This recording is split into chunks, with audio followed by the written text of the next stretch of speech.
Sir, जैसा कि आपने बोला कि इनको भी थोड़ा वक़्त दे दें, पर 2018 में आपकी सरकार आई थी वापस। तो क्या हुआ ऐसा कि आपकी सरकार तुरंत गिर गई?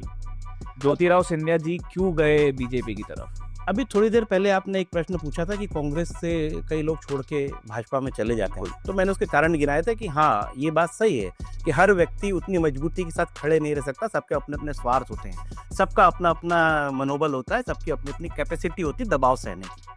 तो ज्योतिरादित्य सिंधिया जी किस दबाव में गए?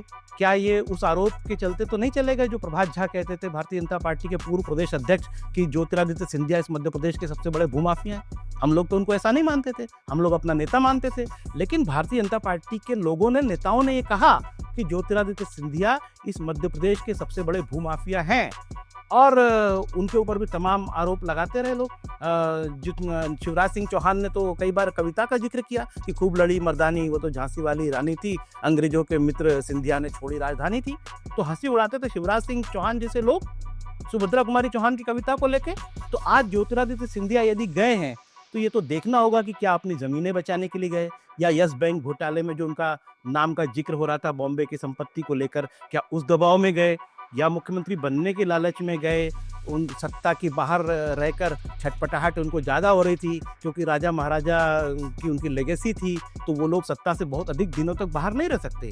एक कार्यकर्ता का भाव नहीं होता उनमें, एक शासक का भाव होता है अधिकतर लोगों में। मैं सभी का नहीं कह रहा हूँ, लेकिन ज्योतिरादित्य सिंधिया के मन में शुरू से जो एक शासन की आदत पड़ गई थी सत्ता में रहने की, कांग्रेस ने उनको कहाँ नहीं पहुँचाया, कांग्रेस ने उन्हें क्या नहीं बनाया। इस मध्य प्रदेश की जब सरकार बनी, तो 2 ही चेहरे मध्य प्रदेश के चुनाव कैंपेन में थे, कमलनाथ जी और सिंधिया जी।